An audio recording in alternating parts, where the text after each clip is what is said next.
chứ cứ điện thoại anh ơi.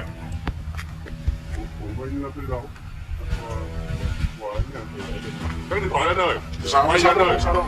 Quay. Có vi phạm gì đâu sao? Ông làm việc tốt mà ông sao quay? Alo? Từ góc kia hả? Góc kia. Biết rồi. Có cái này. Đó, hàng thứ này, cái cái tốt phải cho ai đi, cho đến nay cho đến kia là còn tất cả là đùa. Đây là hôm nay là có các vị từ có cả bên viện kiểm sát, có các anh về đây về gặp tôi ở đây. Vì nguyên nhân thì Lâm Trường nó lấn chiếm đất người đê, mà còn không lấn chiếm không đánh đất người Kinh là chưa để chống cộng. Nên ngày hôm nay thì họ đến đây để làm việc với tôi, vì tôi là người đê. Điều tất nhiên Lâm Trường phải mời những trường chính quyền để làm việc với tôi. Vì đây là đất người Kinh này, thấy không? Người ta có quyền trồng cà phê, trồng tiêu, mình thấy rõ ràng thấy không? Đó, thấy rõ ràng đây là hoàn toàn đất người Kinh hết. Xung quanh này không phải một chỗ, đây nhiều chỗ lắm. Cùng một khu vực mà Lâm Trường làm như thế này làm sao có sự công bằng được? Bác Hồ ngày xưa người ta nói là nước Việt Nam là một, dân tộc Việt Nam là một. Nhưng bây giờ là người Kinh với người đê đó, là để Lâm Trường lại chia rẽ với nhau. Mà anh em cán bộ về đây làm việc này, đó đầy đủ hết. Đấy. Bên công an cái gì đây đến hết đây này. Đó nên là các vị xem trong cái video xem cho rõ. Đây, Cương làm việc với chúng ta như thế nào cho họ hiểu. Đó ấy rõ ràng cái này đây. Tại vì cái khu vực này lẽ ra nếu mà nói về lý á, là cái khu vực này cả cái người đê người Kinh trong một khu vực này nếu mà ủi hết lấy hết thì tôi không nói gì. Nhưng mà là ở đây là tự nhiên á, là đất của người đê thì lấy, đất người Kinh là không, đó là rõ ràng chia rẽ chủng tộc. Nên bây giờ Lâm Trường mời các cán bộ, các cơ quan về đây làm việc với tôi cũng sẵn sàng làm việc thôi, cũng không có cái gì khó cả. Bây giờ anh em có nói cho lỗi nè. Bây giờ anh em ở đây á là tiến hành đi làm việc, đó là đi khám nghiệm hiện trường liên quan tới việc là cưa cây cao su, và thể hiện rõ cái việc là cái hiện trường hôm nay là cưa cây bao nhiêu cây, diện tích ở đâu, hiểu không? Anh bỏ cái điện xuống, anh quay tôi á là phải quay chứ, anh là người tốt làm sao anh sợ được? Anh là một người theo pháp luật, người cầm pháp luật, người đi vào công bằng. Anh là người chống những người vi phạm pháp luật. Anh là mắc gì phải sợ tôi quay? Anh không có gì phải sợ tôi quay cả. Cái này á, nguyên nhân tôi chặt cao su này á, vì Lâm Trường phân biệt chủng tộc tôi mới chặt cái cao su này. Nếu Lâm Trường không phân biệt chủng tộc tôi không chặt cái cao su này đâu. Nhưng mà cái khu này hoàn toàn từ đầu này tới đầu kia là Lâm Trường hoàn toàn là ủi hết và lấy hết, là làm tôi này hết, là tôi không có gì để nói. Vì Lâm Trường phân biệt chủng tộc tôi mới chặt cái cao su để có mặt các anh như thế này rõ ràng để thấy. Anh giờ anh quay đi, còn cái việc anh đấy thì anh cứ trao đổi làm việc với tôi, anh cứ giờ anh này quay đi. Anh làm gì vậy? Tôi phải quay cho nó rõ ràng. Anh quay đi, anh thích quay đi, tôi nói nè. Để làm việc cho nó cụ thể, bây giờ giải thích với anh như này này. Đó, giữa anh với Lâm Trường nhá. Cái đất đai là còn tôi thì chưa rõ là anh làm việc thì phải biết. Anh làm việc lâu rồi. Bọn tôi vô đây là xác nhận là để bọn tôi kiểm tra cái hiện trường là vườn cây, là con, cát, bao nhiêu rồi. Mà tôi cũng nói rõ cho các anh biết nhà vườn cây này nhá. Ở đấy nó lấy tôi từ ngày xưa rồi, không phải mới đây đâu, còn giống là giống của Lâm Trường. Tôi nói rõ như vậy.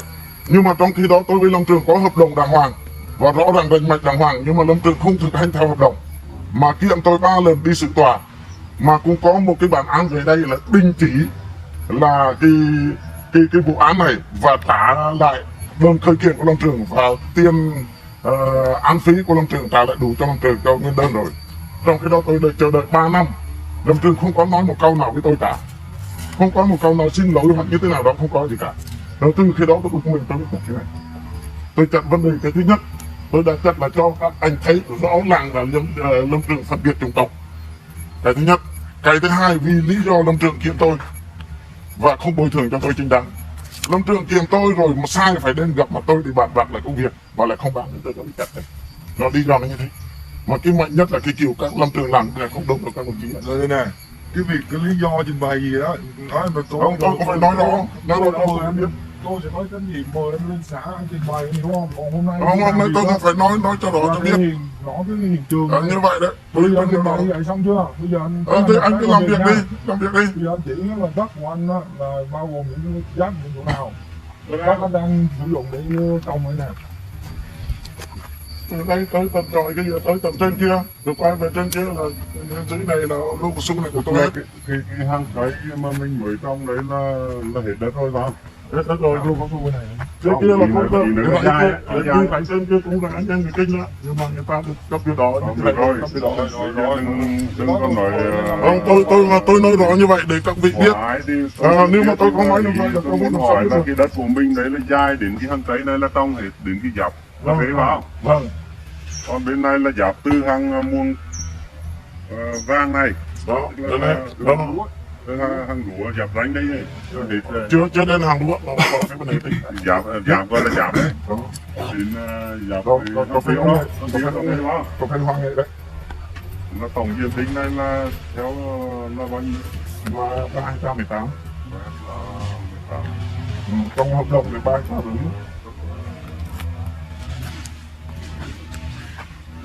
Còn 318. Là éo một đoàn chỗ này là các cỏ này là bị cắt luôn, là bị eo đây, dưới là nó phình này, trên này là bị eo cà phê này, đây quay từ này quay nông bộ như này, cái nông bộ là xuống đó là rồng ra nông bộ này. Cái chỗ mà anh trồng ca này thì anh cắt lâu chưa? Cắt năm ngoái. Cắt năm ngoái.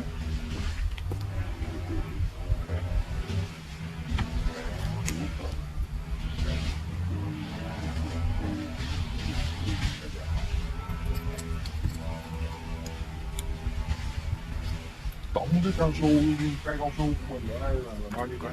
Không biết. Không biết đền. Mình làm lại Đây là thị trấn Bắc Cậu.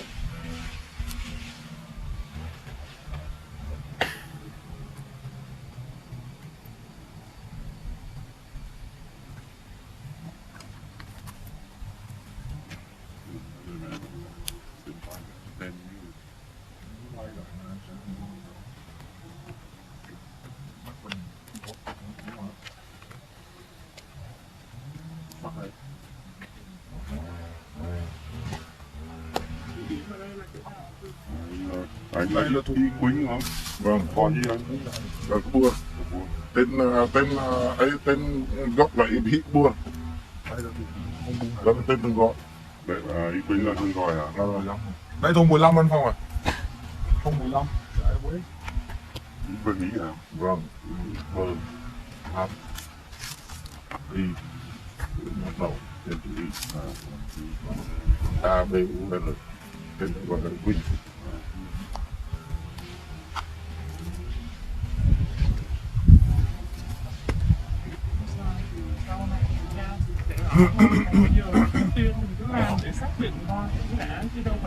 Tôi chưa nói với anh thế này này. Tôi đi vào làm là bọn tôi xác định cái khoảnh đất này là diện tích trong cà phê cao su trước đấy của Lâm Trường về anh như thế nào thì cái đó thì cơ quan phải làm việc nhá.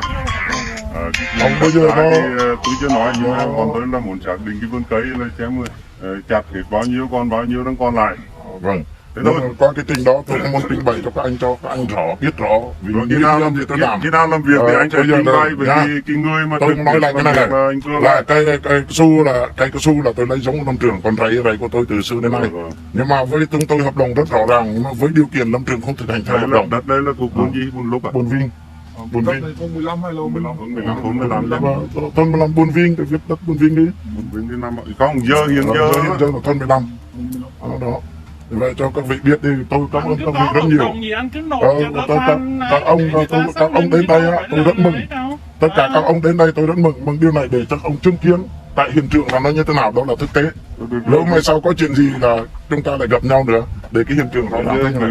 Đó. Bọn tôi là cứ làm theo cái ấy thôi, còn cái chuyện sau này ai đúng hay sai trong hợp đồng thì cái nó có cái hồ sơ này khác là mình chứng minh. Vâng. Được chưa nào? Vâng. Được chưa? Thoải mái không có vấn đề gì cả. Vâng.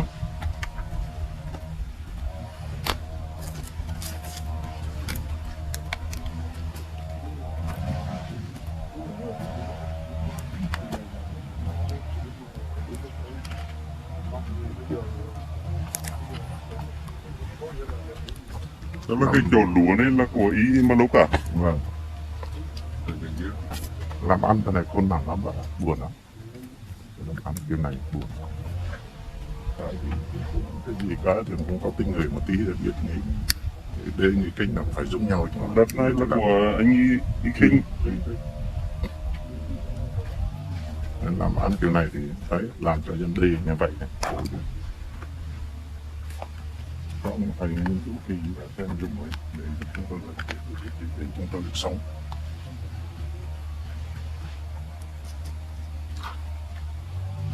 Cách nào để giúp để chúng tôi được sống với xã hội này, cái làm kiểu này phân biệt như thế này hoàn toàn là không được. Không cần nói đi xong này anh có yêu cầu thì anh cứ gửi đơn đến cơ quan chức năng. Vâng, đó là chắc chắn sẽ có, chắc chắn sẽ có, nên cho mấy tụi em để quay camera cho nó kỹ tất cả rồi đưa lên cơ quan chức năng để người ta xem xét lại. Bây giờ trước mắt thì bọn tôi sẽ làm theo cái chức năng phân công cái đã. Vâng. Còn đúng cái sai bên nào sai hợp đồng hay đúng hợp đồng thì cả là sau này anh có yêu cầu thì anh cứ gửi đến cơ quan chức năng. Vâng. Để người ta xem người sẽ giải quyết. Là ý bởi ý tiếng khai sinh, còn tên thường gọi.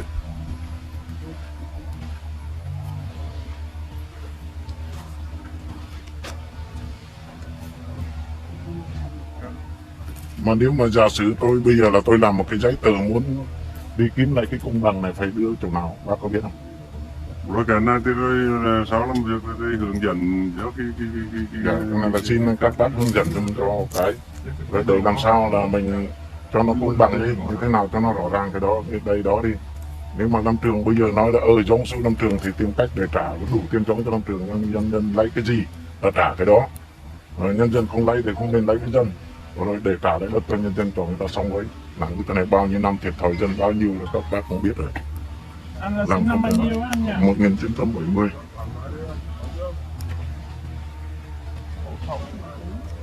Bồn Thái ở quê chúng ta Đắk Lắk. Dạ, bốn nay à? Bồn Thái. Chúng ở bên Bồn Vinh à? Không. Bồn Thái, bên đây hai Bồn Thái, Thái Á, Thái Bế không ấy? Thái Bế.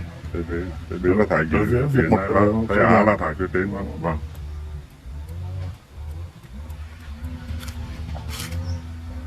Nhưng mà cái rầy cái kiểu bên này là giáp của hai hộ, ông Nghề và bà Sen không? Vâng.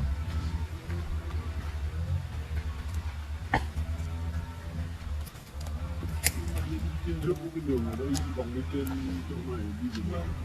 Đi đường trên mai đường nào? Cái đường thẳng nhiên đấy đi vòng ôi lắm. Đây có đi bóc cây.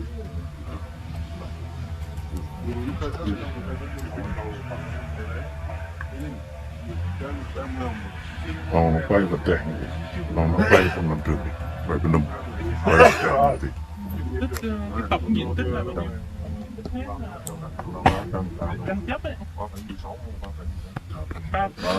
318 vậy, không vậy là 3,18 ạ.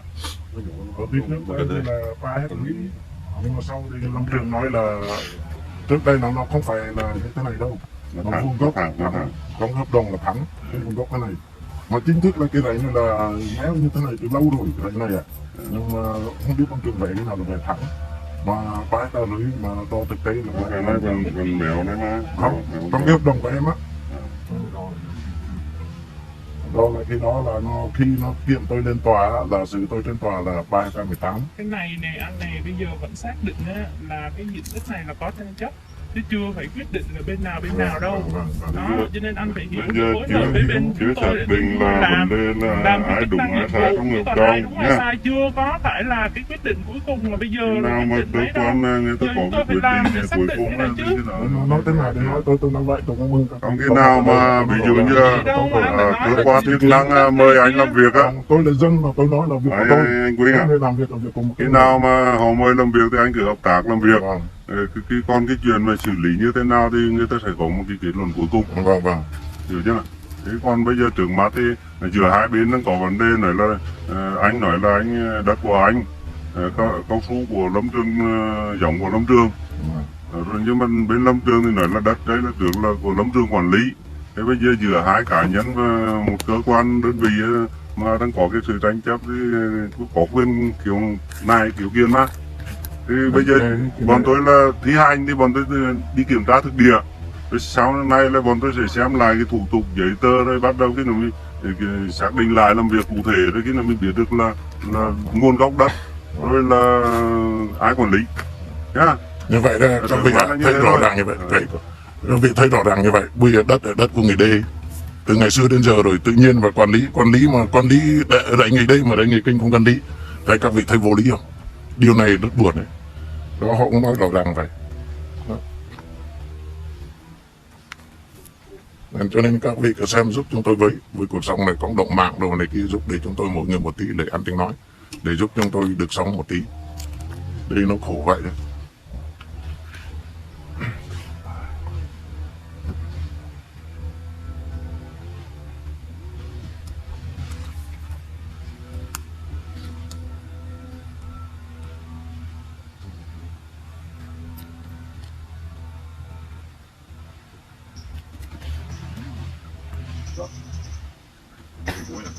Đợt này của anh Khánh là chưa làm gì. Chưa làm gì.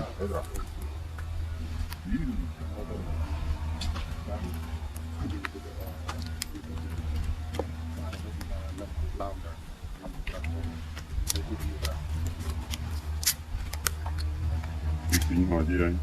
Buồn. Không có buồn. Anh em đâu mà. Còn anh Lúc. Đi.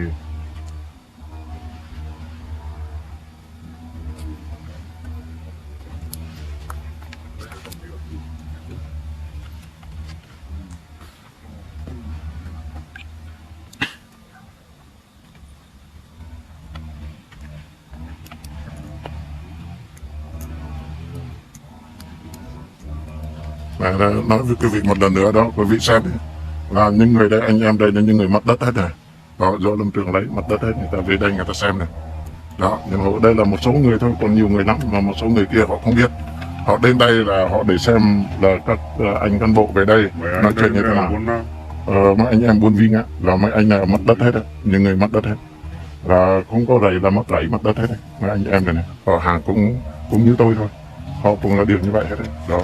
Cũng nhiều lắm, đây một số người thôi. Và cũng nhiều hơn đó nữa.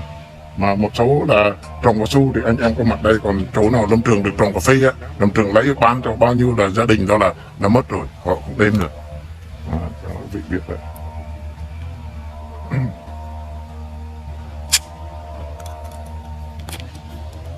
Rồi sao chú ạ? Không, mình xem cái diện tích chỗ trồng cà phê về trồng cây để trồng tiêu này tách riêng ra thì còn lại cái bao nhiêu trong vườn bây giờ không đang con để thôi. Không, đó tự riêng được thôi. Nói chung ngắn chỉnh chỉnh dọc. Đêm cái này này 3 mét này. Anh ơi! Tới bên kia tới cái đó. Cái xuống em từ đó anh ơi! Đó thực tế thì không được. Cái xuống luôn! Anh đi cái thủ cho em cái. Anh qua anh chỉ cái góc đất của anh đến đoàn nào thì... 5 đất.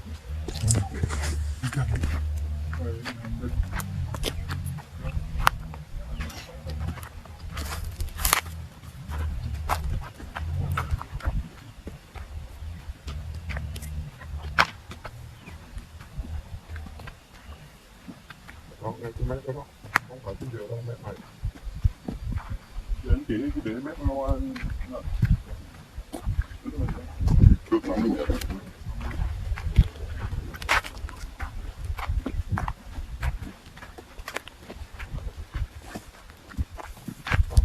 Mét chưa? Từ anh ơi! Đi chặt rồi. Đấy cây đóng bây giờ em đóng cái rồi đây các bạn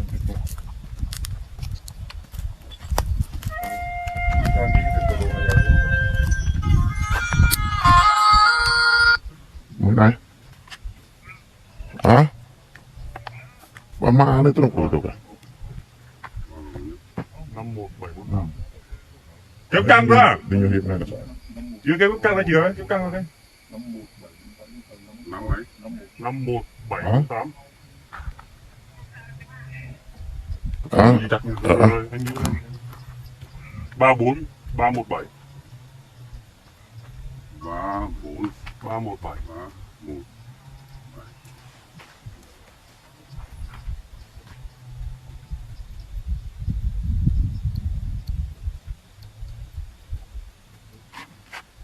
Em Lâm mới bảo nó cắm cái cọc vào đó luôn nhé, để anh định vị luôn nhé. Anh ơi, anh lại chỉ đây mép của anh luôn.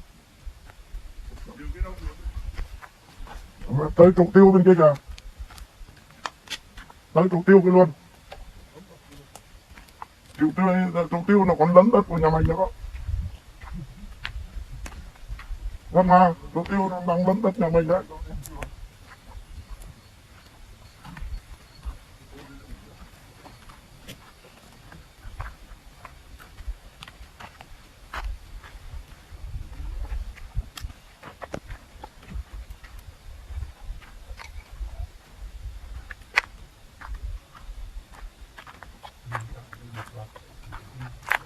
Anh ơi.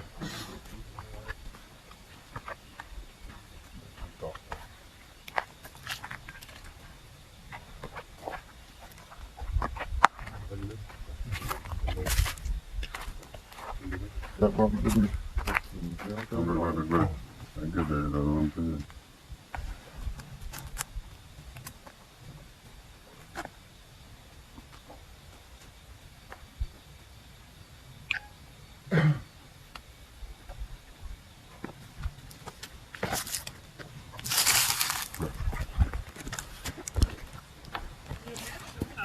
Mới đấy nó đấy 15 mũi thôi.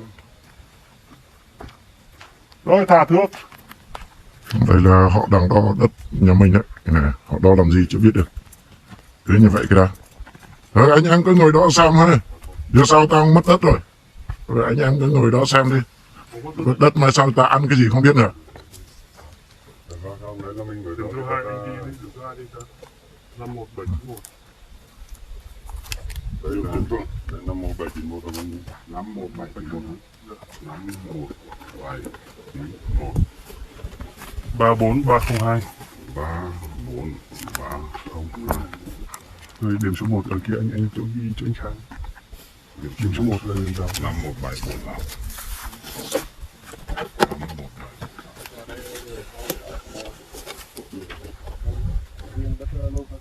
Trên đây là chưa có bị đỏ.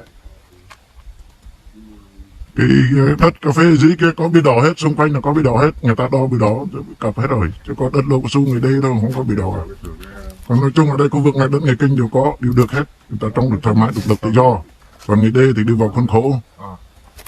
Như thế đấy. Không đo ngáo thì mình đi xuống rồi là nó có chứ. Đường nào trở về với hẳn hai cử mà. Cử cấy đứa con rồi cử cấy cắt rồi. Không đó cầm cái đầu thưởng lên đi. Cứ kéo lại đọc phụ đâu kia. Cũng xuống cái kia đấy. Kéo tới tận trụ tiêu đấy, trụ tiêu nó còn lấn đất nhà mình đấy. Anh xuống anh chỉ. Tới trụ tiêu đó là được, không sao. Trụ tiêu nó lấn đất mình đó mà. Không thì lấn thì bây giờ nếu mà anh không ấy thì anh chỉ đến cái khoản đất của mình định đoán nào. Cứ đến trụ tiêu đó đi, tới cái ấy, tới cái đồng cỏ hả? Đâu không cứ kéo qua bên kia cái ấy đấy, qua bên kia cái chỗ nó đào á, qua bên kia chỗ đào đấy, đường mương, qua bên kia đường mương đấy, qua đường mương. Nếu mà không đo đó mai sau còn thiếu nữa, còn có chuyện với tôi nữa. Nên qua đường mương kia kìa, qua đường mương á, không phải phía bên này đường mương đâu, qua bên kia chạy nữa, đó. Đó.